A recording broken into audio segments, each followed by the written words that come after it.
Bonjour bien-aimés, je vous invite à une lecture dans Proverbes chapitre 15, et je vais lire quelques versets, le verset 1, le verset 18 et le verset 23 dans ce livre des Proverbes, sur un thème qui est toujours celui de la colère, mais plus sous l'aspect maintenant comment faire face à la colère. Dans l'une des précédentes vidéos, nous avions vu quelques conseils sur justement la façon de tenir sa langue lorsque nous sommes en colère.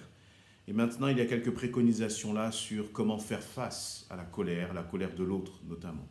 Proverbe chapitre 15, verset 1 nous dit ceci: « Une réponse aimable apaise la colère, mais une parole brutale l'excite. » 15, verset 18, « Un homme coléreux provoque des disputes, et un homme patient les apaise. » 15, verset 23, « Il est agréable de savoir bien répondre. Quel plaisir de dire la parole juste au moment voulu. Amen. » Donc verset 1, verset 18 et verset 23. Là, nous nous mettons dans la position, et peut-être que c'est ton cas, et tous nous retrouvons dans cette situation, où nous devons faire face à la colère de l'autre. Ça peut être la colère d'un responsable dans son travail, ça peut être la colère d'un époux, d'une épouse, ça peut être la colère même à quelqu'un qui est dans la rue, d'un étranger, d'un voisin. Et la parole de Dieu nous donne quelques préconisations justement sur comment bien réagir. Verset 1, il nous dit que la réponse aimable apaise la colère, mais une parole brutale l'excite. Eh bien là, le conseil qui nous est donné, c'est de, face à la colère, répondre de façon aimable, c'est-à-dire avec amour. Alors que si on répond de façon brutale, eh bien on va exciter la colère de l'autre. J'aimerais repréciser une chose, c'est que ces conseils ne sont pas des conseils, j'allais dire, d'une sagesse humaine. Ce ne sont pas des dictons, des sortes de dictons en se disant, voilà ce qu'on appelle le bon sens populaire. C'est bien plus profond que cela. Ces paroles, elles nous viennent de l'Éternel. C'est-à-dire que le Tout-Puissant, l'Éternel, nous souffle ces paroles à notre oreille comme, vous voyez, et donc ces paroles-là, ce sont des conseils qui ont une dimension, une portée qui est spirituelle. Très souvent, parfois, lorsque l'autre est en colère, il est en colère à cause de choses, soit qu'il a vécues ou d'injustices, etc. Mais il y a une dimension qui est spirituelle.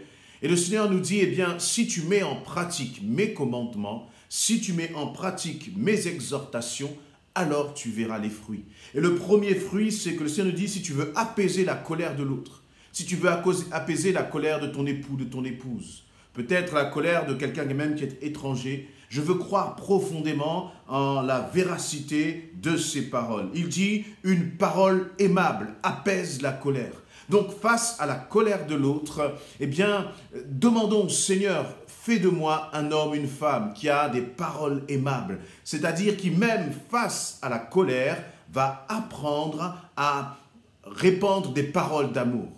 Des paroles qui apaisent. Et si on se met, j'allais dire, projetons-nous un peu du temps de Jésus, et on imagine la façon de Jésus lorsqu'il réagissait face aux accusateurs.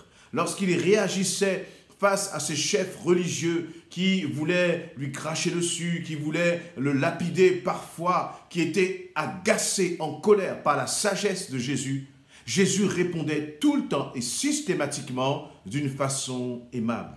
Et la réalité, c'est que très souvent, lorsque nous décidons de répondre d'une façon paisible, d'une façon pleine d'amour, eh bien l'autre qui est en colère est désarçonné dans sa colère. Il est surpris, il est comme déstabilisé par la paix que tu peux manifester à travers tes paroles. Alors que justement dans ce verset 1, il y a un parallèle, une opposition entre une réponse aimable qui va apaiser la colère et la réponse au contraire d'une parole brutale. Voyez, la colère c'est comme un fer, et si c'est fer contre fer, eh bien ça va casser. Alors qu'il dit eh bien, que la parole brutale, elle excite, vous voyez, elle va faire au contraire augmenter la colère de l'autre. Alors que toi, dans ton cœur, tu n'as que pour désir pour apaiser la colère de l'autre. Mais le problème, c'est que nous utilisons très souvent le mauvais moyen C'est-à-dire que l'autre va peut-être s'énerver, se mettre en colère et pécher. Et pour apaiser le péché de l'autre, eh bien nous, on va répondre en se mettant aussi en colère. Et notre péché, là, va exciter le péché de l'autre, va exciter la colère de l'autre.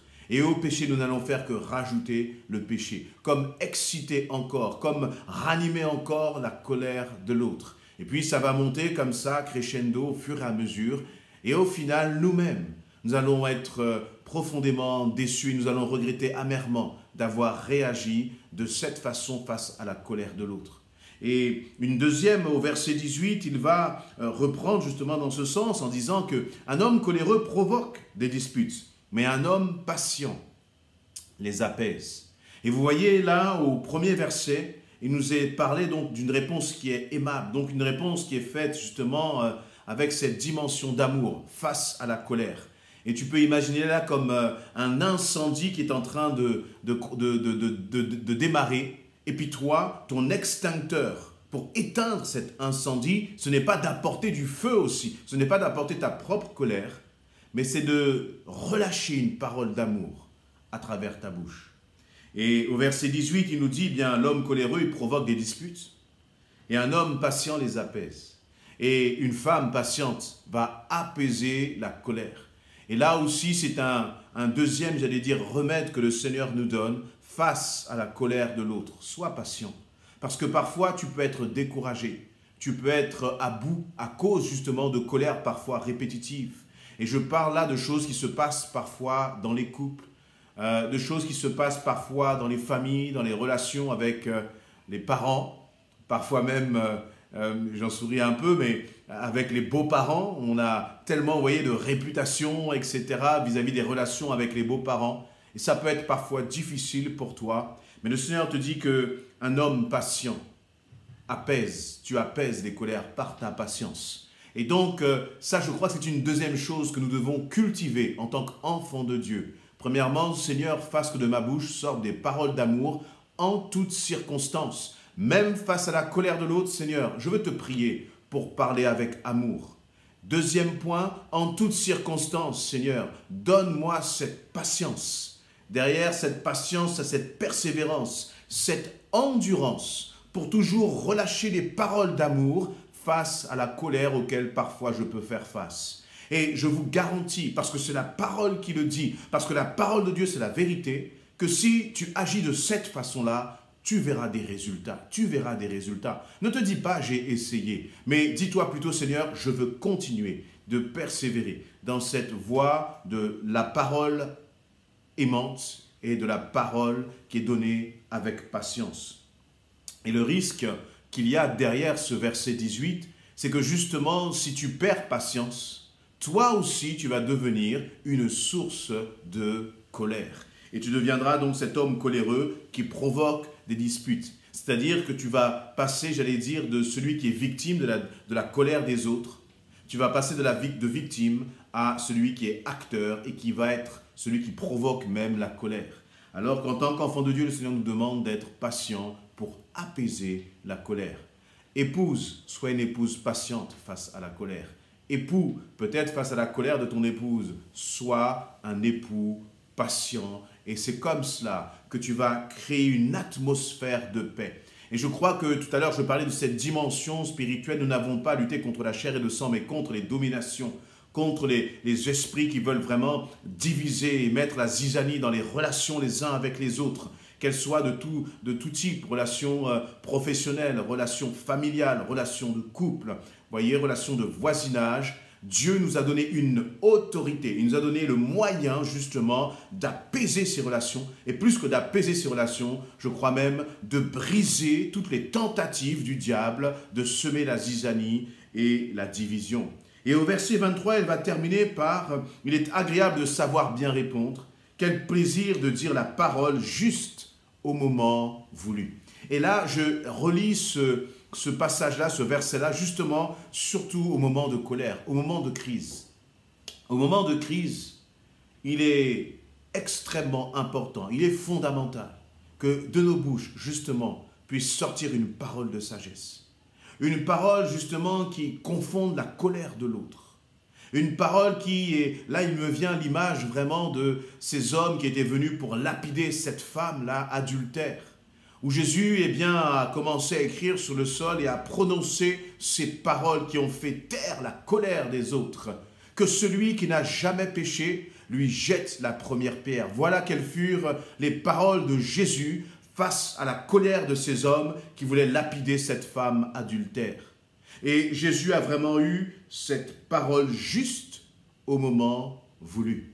Que nous puissions prier dans ce sens. Seigneur, donne-moi d'être un homme, une femme, qui prononce une parole juste au moment voulu. Au moment voulu, c'est-à-dire lorsqu'il y a là comme, le feu de la colère, que la parole qui sorte de ma bouche, Seigneur, soit cette bonne parole, qui soit juste et qui tombe au bon moment. Vous voyez, pas une parole de reproche qui va envoyer des pics vers l'autre, mais une parole qui soit inspirée. Et lorsque je dis inspirée, c'est qu'il me vienne du Saint-Esprit. Et là, je vous assure que plutôt que d'être dans les regrets, parce qu'on a mal réagi face à la colère, le Seigneur nous dit qu'il va être agréable pour toi. Tu vas ressentir quelque chose d'agréable, tu vas éprouver du plaisir. Parce que le plaisir qu'il y a derrière cela, derrière cette bonne parole qui est tombée au moment juste, c'est ce plaisir de s'être senti connecté au Seigneur. Durant ce temps peut-être de colère, Seigneur, merci parce que tu m'as inspiré à donner cette bonne parole qui a apaisé et calmé la colère. En tant qu'enfants de Dieu, croyons que Dieu nous donne autorité pour apaiser la colère de l'autre. Mais pour cela, ce n'est pas simplement en priant, c'est en ayant une parole aimante, en étant un homme, une femme qui relâche des paroles vraiment avec cette dimension de patience, et aussi la bonne parole qui tombe à point nommé. Soyez encouragés, bénis, et que vous puissiez vivre cela concrètement dans vos situations. Amen.